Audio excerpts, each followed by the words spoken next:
नमस्कार, स्वागत है आपका इस खास ब्रॉडकास्ट में। मेरा नाम है रविंद्र सिंह शोरान। हरियाणा सरकार ने एक बार फिर कारनामा किया है।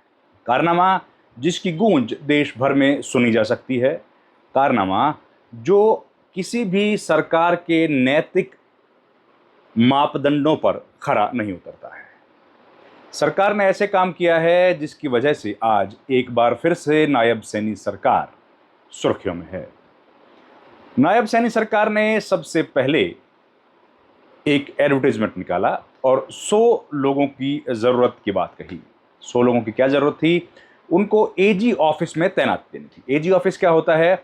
Advocate general. किसी भी प्रदेश को हाई कोर्ट में, जो प्रदेश सरकार होती है उसको हाई कोर्ट और सुप्रीम कोर्ट में डिफेंड करने के लिए सबसे बड़े अधिकारी होते हैं एजी, यानी कि एडवोकेट जनरल। और उनके नीचे उनको असिस्ट करने के लिए 4 कैटेगरी के अधिकारियों को तैनात किया जाता है, जिसमें additional advocate general, assistant advocate general, deputy advocate general और सीनियर डिप्टी एडवोकेट जनरल। इस तरीके से 4 कैटेगरीज में। तो हरियाणा ने 100 लोगों की जरूरत थी और 97 को भर्ती किया। उसके लिए कमेटी बनाई गई और कमेटी बनाने के बाद जब नतीजे सामने आए किस किस को भर्ती किया गया है, तो उसमें कई नाम चौंकाने वाले थे। सबसे ज्यादा चौंकाने वाला जो नाम था वो था बीजेपी के राज्यसभा सदस्य सुभाष बराला के बेटे विकास बराला का।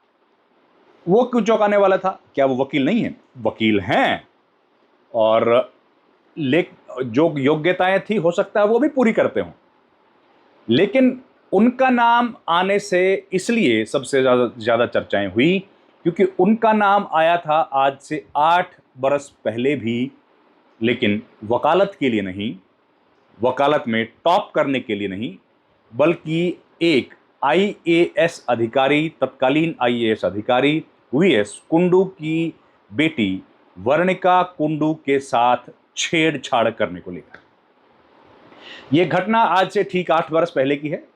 उस रात विकास बराला के ऊपर जो आरोप हैं कि वो नशे में धुत थे और अपनी गाड़ी से वर्णिका कुंडू का पीछा करते हुए उन्होंने उसके साथ छेड़छाड़ की। ये चंडीगढ़ की घटना है और उसके बाद विकास बराला को करीब 5 महीने जेल में भी रहना पड़ा। अब एक यकायक नायब सैनी सरकार को एहसास हुआ कि विकास बराला एक बेहद टैलेंटेड वकील हैं और हरियाणा के जो मुख्तलिफ मसाइल हैं कानूनी, सुप्रीम कोर्ट में और हरियाणा पंजाब हाई कोर्ट में, वो उसमें बड़ा अहम योगदान दे सकते हैं। तो उनको डबल एजी बना करके भेज दिया गया। अब ये जब खबर आई तो इस पर हो गया विवाद।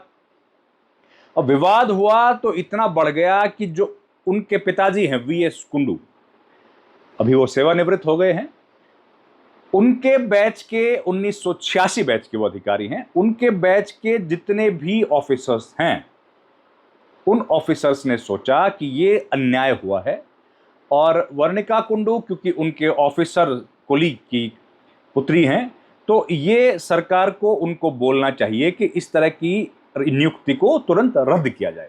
उन्होंने एक चिट्ठी लिखी।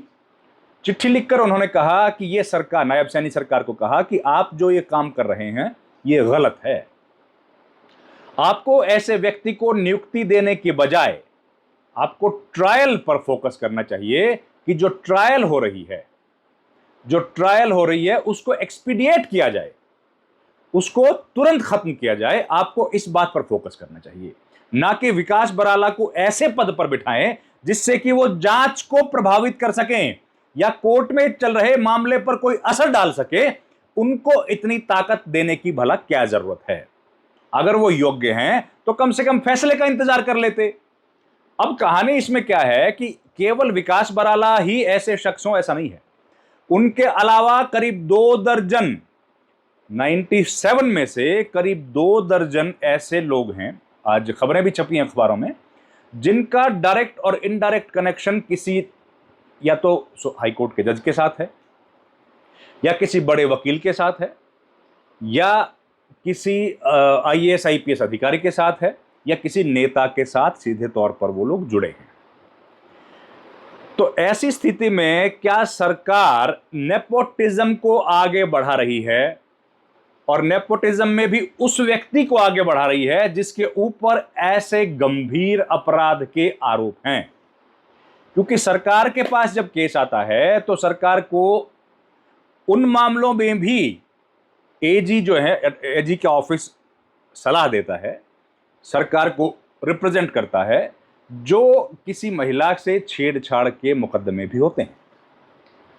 तो ऐसे में विकास बराला सरीखे लोग अगर हरियाणा सरकार को गाइड करेंगे तो आप बताइए वो किस तरह की गाइडेंस हो सकती है। इस मुद्दे को उठाकर आईएएस अधिकारी, उसमें 53 लोगों ने दस्तखत किए, 53 लोगों ने दस्तखत किए जो देश के अलग अलग प्रदेशों में अधिकारी रहे, जिन्होंने भारतीय सरकार, केंद्र सरकार को भी सेवाएं दी, और कोई एडिशनल चीफ सेक्रेटरी पद से रिटायर हुआ है तो कोई चीफ सेक्रेटरी से, कोई हुआ है किसी मिनिस्ट्री के सेक्रेटरी पद से। तो इस तरीके से 86 बैच के जो अधिकारी थे उन लोगों ने दस्तखत किए और सरकार को चिट्ठी लिखी है। हालांकि अभी तक जो खबरें हैं उसके अनुसार विकास बराला ने अभी तक इस पद पर ज्वाइन नहीं किया है। तो सरकार के ऊपर आखिर ऐसा क्या दबाव था कि उनको ऐसे व्यक्ति को इतना बड़ा अहम जिम्मेदारी का पद देना पड़ा। उनको असिस्टेंट एडवोकेट जनरल बनाया गया है। असिस्टेंट एडवोकेट जनरल की तनख्वाह हरियाणा में 88,000 रुपए होती है, और उसके अलावा अगर कुछ और पक्ष होते होंगे तो वो अलग। तो इतने पैसे अगर किसी इतनी महत्वपूर्ण जिम्मेदारी है, क्या पूरे प्रदेश में हरियाणा और पंजाब हाई कोर्ट के लिए या सुप्रीम कोर्ट में प्रदेश सरकार को रिप्रेजेंट करने के लिए इतने सारे वकीलों के बीच में से उनको कोई ऐसा टैलेंटेड प्रतिभाशाली वकील नहीं मिला जो इस क्राइटेरिया को पूरा कर सके? क्या उसके लिए जरूरी था कि बीजेपी के पूर्व अध्यक्ष और अपने टेंटेड पास्ट के लिए जाने जाने वाले विकास बराला को ही यह जिम्मेदारी सौंपी जाए? क्या इससे, इस नियुक्ति से हरियाणा सरकार का इकबाल मजबूत होगा? क्या इस नियुक्ति से हरियाणा सरकार का इकबाल बुलंद होगा, या फिर इस नियुक्ति से हरियाणा की जो नायब सैनी सरकार है उस पर एक बदनुमा दाग लगेगा? अब आप सोचिए जरा उस लड़की के बारे में जिसके साथ ये घटना घटी थी, जो पीड़िता हैं वर्णिका कुंडू। उन्होंने भी अपने सोशल मीडिया हैंडल पर इस बात की कड़ी आलोचना की है। उन्होंने कहा कि ऐसे व्यक्ति को जिन्होंने भी फैसला लिया है उनको अगर ऐसे पद पर बिठाएंगे तो न्याय कैसे होगा। उन्होंने ये भी कहा है कि उनका भरोसा न्यायपालिका में है जब तक कि इस मामले का फैसला नहीं आता। तो अब सरकार से यह सवाल है कि जो लड़कियां दिन रात मेहनत करती हैं आज के ग्लोबल वर्ल्ड में, चंडीगढ़ जैसे शहर में अगर इस तरह की घटना होती है तो वो लड़कियों के बारे में सरकार क्या कहेगी जो दिन रात काम करती हैं, मेहनत करती हैं और अपने लिए, अपने करियर के लिए एक नया मुकाम हासिल करने की कोशिश करती हैं? क्या उनके लिए ये एक बड़ा सेटबैक नहीं है कि जो वीवीआईपी ब्रैट्स हैं, जो वीवीआईपी कल्चर में पले बढ़े बच्चे हैं, उनको अगर उनसे कोई इस तरह का अपराध हुआ है, अभी हालांकि वो आरोपी हैं, हम लोग उनको बिल्कुल अपराधी नहीं कह रहे हैं, हम लोग विकास बराला को अभी भी आरोपी ही कह रहे हैं क्योंकि अभी तक फैसला हुआ नहीं है। सरकार आखिर ऐसे लोगों को पदों पर नियुक्ति देकर क्या साबित करना चाहती है?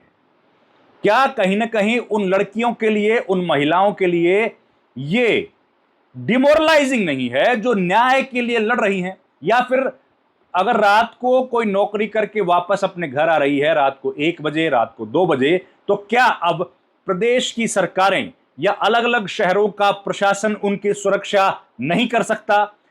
और अगर सुरक्षा नहीं कर सकता तो कम से कम न्याय तो सुलभ कराने में मदद कर ही सकता है। वर्णिका कुंडू के साथ छेड़छाड़ का मामला 8 साल से कोर्ट में लंबित है और कितने साल में उसका फैसला आएगा अभी हमें कुछ नहीं पता।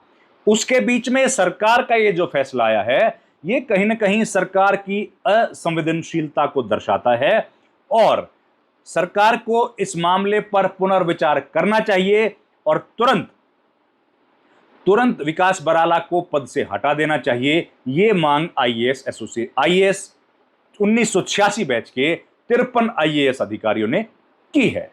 अब सरकार इस पर क्या कार्रवाई करती है? सरकार उसको हटाती है या फिर विकास बराला खुद ही इस पद पर नियुक्ति नहीं लेते हैं? ये देखने वाली बात होगी। इस वीडियो में इतना ही। आपसे गुजारिश है आप हमारे चैनल को लाइक, शेयर और सब्सक्राइब जरूर कीजिए। Thank you.